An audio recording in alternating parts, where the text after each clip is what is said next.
बिस्मिल्लाहिर्रहमानिर्रहीम। अस्सलाम वालेकुम नाज़रीन, मैं हूं इरफान हाशमी और आपको प्रोग्राम में खुश आमदीद कहता हूं। इस प्रोग्राम के शुरू में आप तमाम दोस्तों से रिक्वेस्ट है कि चैनल को सब्सक्राइब कर लें। हमने एक टारगेट सेट किया है, by the end of this सितंबर हमने 500,000 का माइलस्टोन अचीव करना है। आपके ताउन से इंशाल्लाह हम इससे पहले जो है इसे ज़रूर अबूर कर लेंगे। आपको आज की खबरों के हवाले से मैं आगाह करता चलूँ। एक तो नैब तरमीम सुप्रीम कोर्ट ऑफ पाकिस्तान ने बहाल कर दी हैं।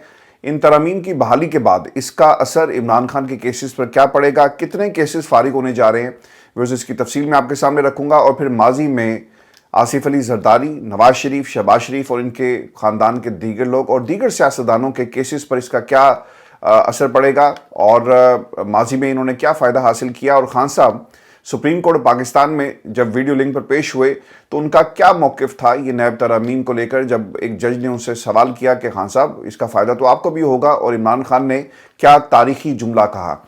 इसकी तफसील भी शामिल करेंगे आज की इस नशिस्त के अंदर। और फिर फजल रहमान साहब ने क्या दगा दे दिया, क्या वो हुकूमत का हिस्सा बनने जा रहे हैं, क्या खबरें आ रही हैं फजल रहमान कैंप से, इसका भी मुकम्मल हाल अहवाल मैं आपके सामने रखूँगा। और फिर हाफिज़ हमदुल्ला को इमरान खान की हुकूमत क्यों अच्छी लग रही है और उन्होंने इमरान खान की हुकूमत और मौजूदा हुकूमत का किस तरह से एक कंपैरिजन पेश किया, इसकी तफसील भी शामिल करेंगे आज की इस नशिस्त में। लेकिन व्यूअर्स, सबसे पहले मैं आपको ये बता दूं कि सुप्रीम कोर्ट ने हुकूमत की इंट्रा कोर्ट अपील मंजूर करते हुए नैब तरमीम बहाल कर दी हैं। जस्टिस काजी फैज़ ईसा की सरबराही में सुप्रीम कोर्ट के 5 रुकनी बेंच ने नैब तरमीम केस का फैसला 5-0 से सुनाते हुए नैब तरमीम जो है वो बहाल किए। 16 सफ़ात पर मुश्तमिल ये फ़ैसला आया जी।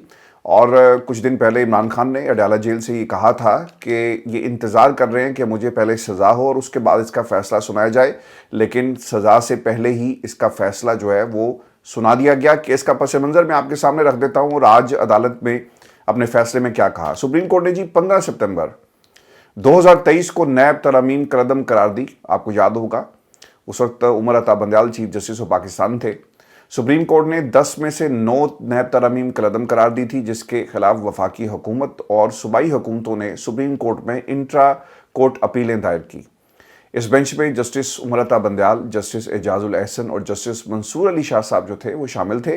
और फैसला 2-1 से आया और जस्टिस मंसूर अली शाह ने इससे इख्तलाफ किया था। यानी वो ये समझते थे कि ये प्रैक्टिस एंड प्रोसीजर जो बिल वाला मामला है और जो केस लगा हुआ है, पहले इसका फैसला किया जाए और उसके बाद आप इस केस पर आएँ। तरामीम में बहुत से मामलात नैब के दायरा इख्तियार से निकाले गए और नैब तरामीम को कौमी एहतसाब ऑर्डिनेंस 1999 के आगाज़ से नाफिज करार दिया गया।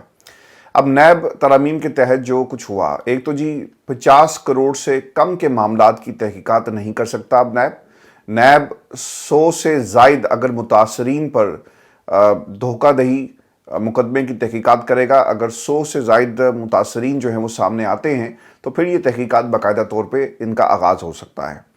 ज़्यादा से ज़्यादा 14 दिन का रिमांड और बाद में 30 दिन तक बढ़ाया गया और अब इसमें भी तब्दीली हो गई है। नैब वफाकी, सूबाई या मकामी टैक्स मामलात पर कार्रवाई नहीं कर सकता।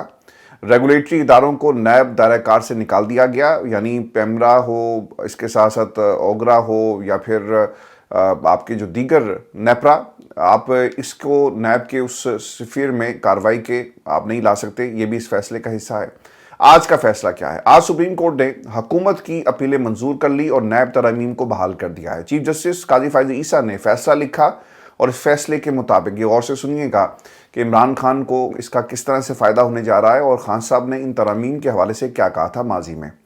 इमरान खान किसी किस्म की बदनीयती साबित नहीं कर सके, इस फैसले में लिखा गया, क्योंकि मुद्दा ये था कि तरमीम करने का बुनियादी मकसद ये है कि कुछ लोगों को बाकायदा तौर पे फ़ायदा पहुंचाया जाए। और इमरान खान ने अपनी इस प्ली को जो फैसले में लिखा गया कि वो अपने वकला के ज़रिए साबित नहीं कर सके कि ये आइन से किस तरह मुतसादिम है।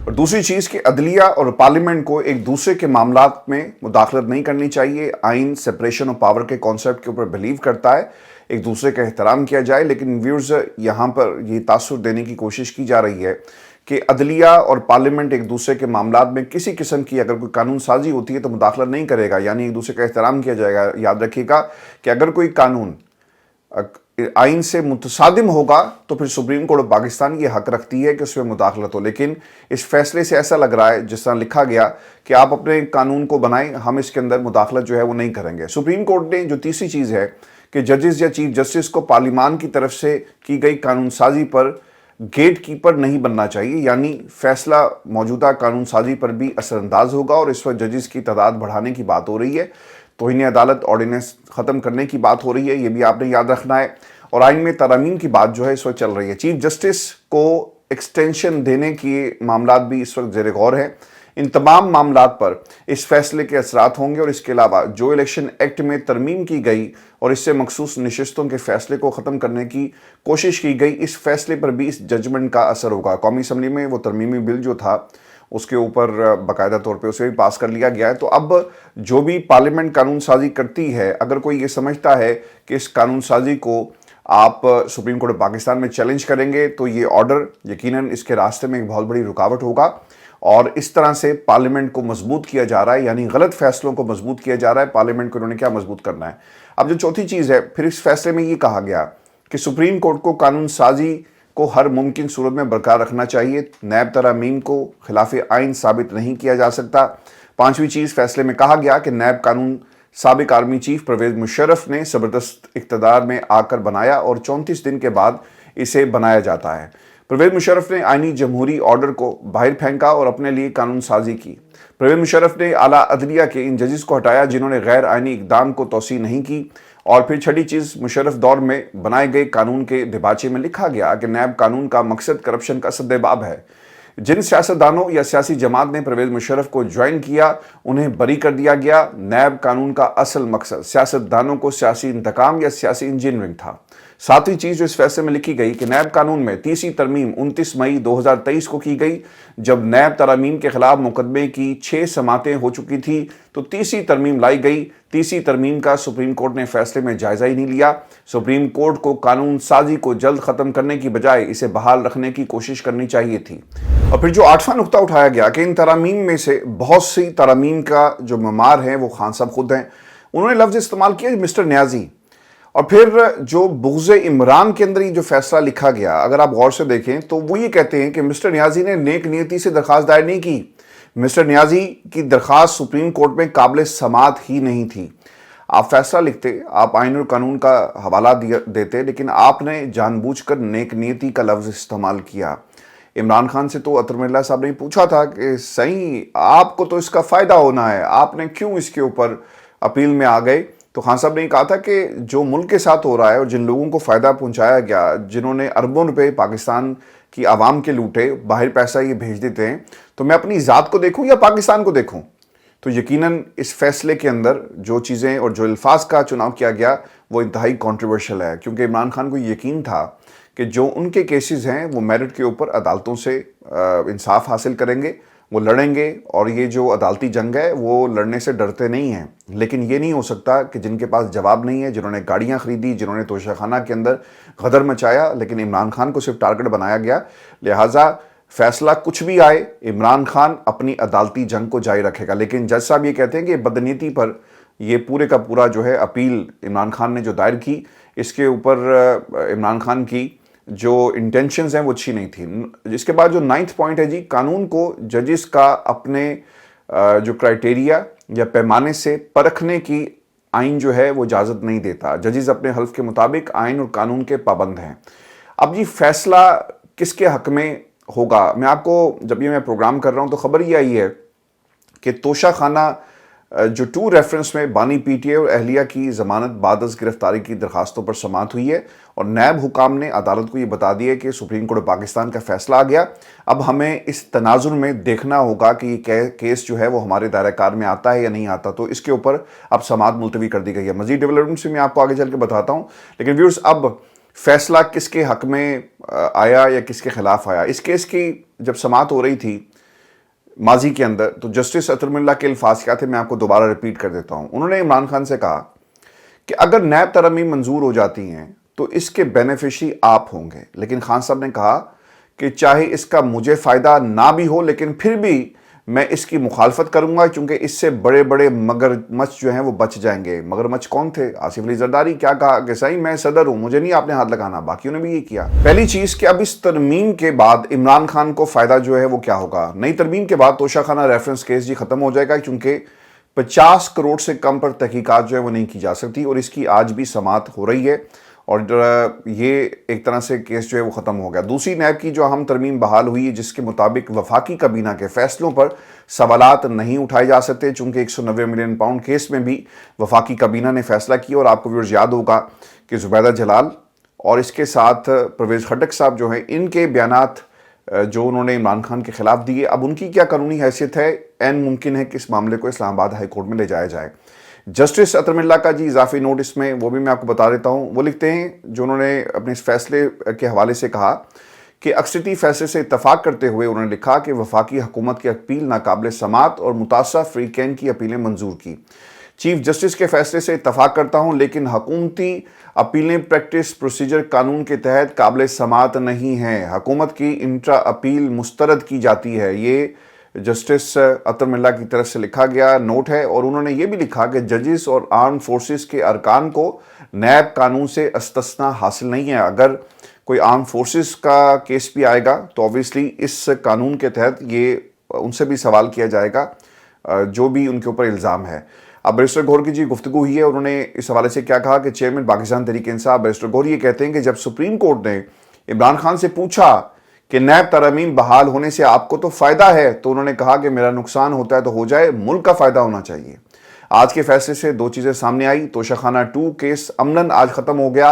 अलकादिर ट्रस्ट केस को भी ख़त्म ही समझें, क्योंकि नए कानून में लिखा है कि काबीना के फैसले को इस्तिस्ना हासिल है, नैब इस फैसले में अमल दखल नहीं कर सकती। और प्रोसिक्यूशन ने खुद तस्लीम किया कि इमरान खान ने इस केस में ज़ाती मफाद हासिल नहीं किया। सुप्रीम कोर्ट फैसले के मुताबिक अब दोनों केसेस ख़त्म हैं। अलकादिर ट्रस्ट केस मेरिट पर ख़त्म होना चाहिए, और तोशाखाना 2 तो चल ही नहीं सकता। बुशरा बीबी का नाम तोशाखाना की फहरिस्त में नहीं था, ये डाला गया और सिर्फ इमरान खान को दबाव में डालने के लिए उनका नाम शामिल किया गया। और आपको जो अडयाला जेल में डेवलपमेंट हुई है उसके हवाले से भी मैं आपको आगाह कर दूं। वहां पर नैब हुकाम पेश हुए और उन्होंने कहा कि सुप्रीम कोर्ट से नैब तरमीम केस पर फैसला आ चुका है, लिहाजा हमें वक्त चाहिए। देखना ये होगा कि ये अब हमारे दायरे कार में आता भी है या नहीं आता। फैसले की रोशनी में अदालत ने देखना है कि केस में इस अदालत का क्या दायरा इख्तियार है।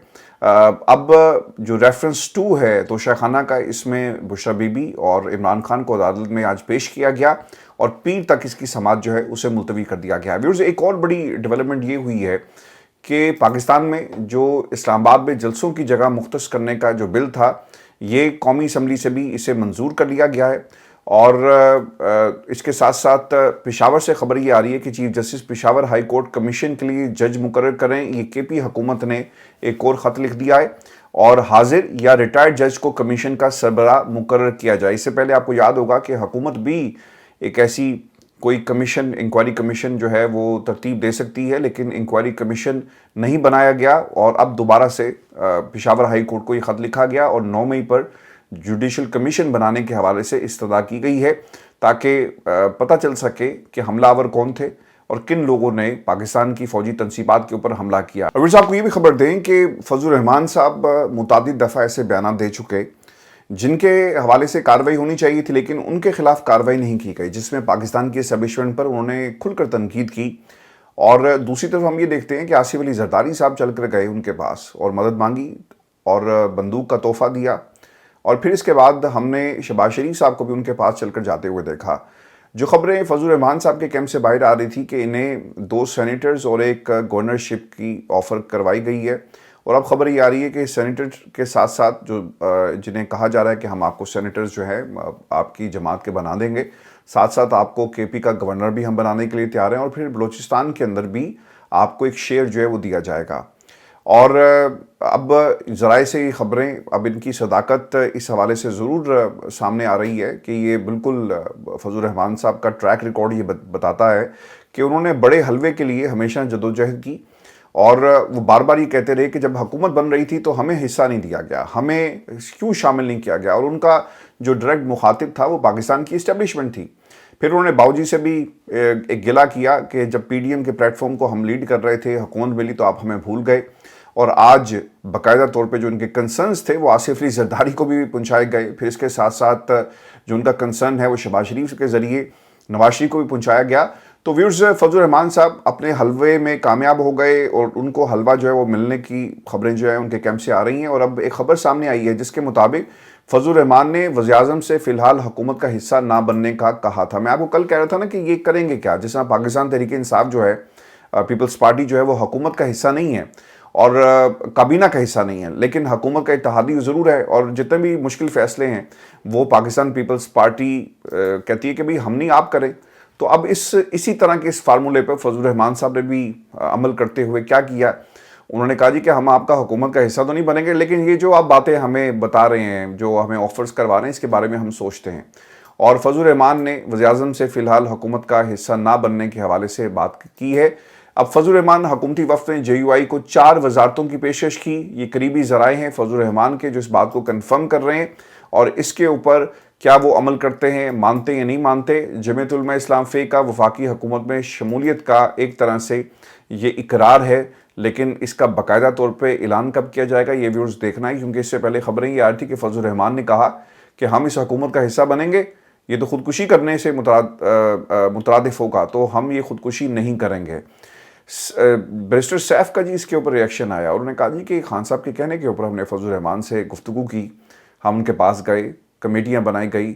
آپ اگر گورنرشپ کا معاملہ ہے اور اگر آپ صوبے کی گورنرشپ کے لیے ان کے ساتھ بات کرنا چاہتے ہیں تو یہ آپ کا اپنا ایک کردار ہوگا سیاست کے اندر، اور ہم اسے اس کے حوالے سے بعد میں اپنی پالیسی جو ہے وہ پالیسی بیان جاری کریں گے. لیکن ہماری یہ خواہش تھی کہ دھاندلی کے معاملے کے اوپر فضل الرحمان صاحب کا جو موقف ہے وہی ہمارا موقف ہے، اور اسی موقف کی بنیاد پر ہم ایک پلیٹ فارم پر اکٹھے ہوئے. لیکن جو خبریں آ رہی ہیں فضل الرحمان کے کیمپ سے کہ وہ شاید حکومت کا حصہ بن جائیں.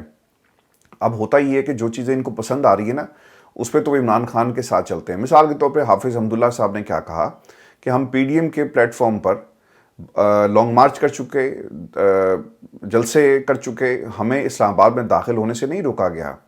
آپ کو ویورز یاد ہوگا کہ یہ جو بلاول زرداری صاحب ہیں، یہ سندھ سے چلے تھے قافلہ لے کر، مہنگائی مارچ آپ نے کیا، اور جس مارچ کے اندر ان کی جو کام پہ ٹانگنے کا جو جملہ بھی سلپ آف ٹنگ تھا جو بہت مشہور ہوا، تو یہ وہ مارچ تھا جو زرداری صاحب کے فرزند کر چکے ہیں. لیکن آج قومی اسمبلی سے باقاعدہ طور پہ جو پنجرے کا لفظ استعمال کیا گیا اسلام آباد کو پنجرہ بنانے کا، وہ پنجرہ جی بن چکا ہے، اور اب کوئی بھی پارلیمنٹ کے باہر جو ہے وہ جا کر احتجاج نہیں کر سکتا. جسٹ امیجن کریں اسی طرح ہی ہے کہ اگر آپ برطانیہ میں ہیں تو پارلیمنٹ کے باہر آپ احتجاج نہیں کریں گے. کتنی عجیب سی بات لگتی ہے. ہم نے اس ملک کے اندر 10 ڈاؤننگ اسٹریٹ کے باہر بہت سارے احتجاج ہوتے ہوئے دیکھے. آپ کا تعلق دنیا کی کسی بھی کمیونٹی سے ہے اور آپ برطانیہ میں اگر موجود ہیں، اور آپ اگر آپ کی تعداد اگر زیادہ نہیں بھی ہے، آپ 5 6 10 8 15 20 لوگ بھی ہیں اور آپ احتجاج کرنا چاہتے ہیں، تو آپ ایک درخواست دیں. 10 ڈاؤننگ اسٹریٹ کے باہر آپ احتجاج کر سکتے ہیں، آپ کو کوئی روکتا نہیں ہے. یہاں پر آپ برطانوی شہری ہیں نہیں ہیں، آپ کا تعلق اس ملک کے ساتھ جو ہے وہ ان کے پیپرز کا ہے نہیں ہے، لیکن آپ احتجاج کرنے کی آپ کو اجازت ہے، اور آپ 10 ڈاؤننگ اسٹریٹ کے باہر جو ہے جا کر احتجاج کر سکتے ہیں. لیکن انفارچونیٹلی پاکستان جو آپ کا اپنا ملک ہے، ہمارا اپنا ملک ہے، ہم پارلیمنٹ کے باہر جا کر احتجاج نہیں کر سکتے. اور پارلیمنٹ نے ایک قانون بنا دیا کہ تنقید کوئی نہیں کرے گا. اور یہ جو اقدام ہے نا، یہ بادشاہوں کے زمانے میں ایسا ہوتا تھا کہ کوئی بھی اگر بادشاہ کے خلاف آواز بلند کرے گا تو اس کا سر قلم کر دیا جائے گا. اب یہ پاکستان کے اندر ہماری پارلیمنٹ کو انہوں نے ایک ایوان نہیں بلکہ ایک محل بنا دیا ہے جہاں پر آپ اس کے خلاف بات نہیں کر سکتے. جمہوریت کا حسن ہی یہ تھا کہ تنقید کی جائے. جمہوریت کا حسن ہی یہ ہے کہ اگر آپ کو حکومتی فیصلے منظور نہیں ہیں تو آپ ان کے خلاف سڑکوں پر آئیں، آپ احتجاج کریں. لیکن پاکستان کے اندر کوئی بھی اگر احتجاج کرنے کے لیے پارلیمنٹ کے باہر جائے گا تو آپ کے خلاف کارروائی ہوگی اور آپ کو 10 سال کی سزا سنائی جائے گی. تو یہ پاکستان کا جی قانون ہے جسے پارلیمنٹ باقاعدہ طور پہ ایک شیلٹر مہیا کر رہی ہے. ویورز، یہ آج کی ہماری نشست تھی. اگلی ویڈیو میں آپ سے ملاقات ہوگی. اجازت دیجیے. اللہ نگہبان.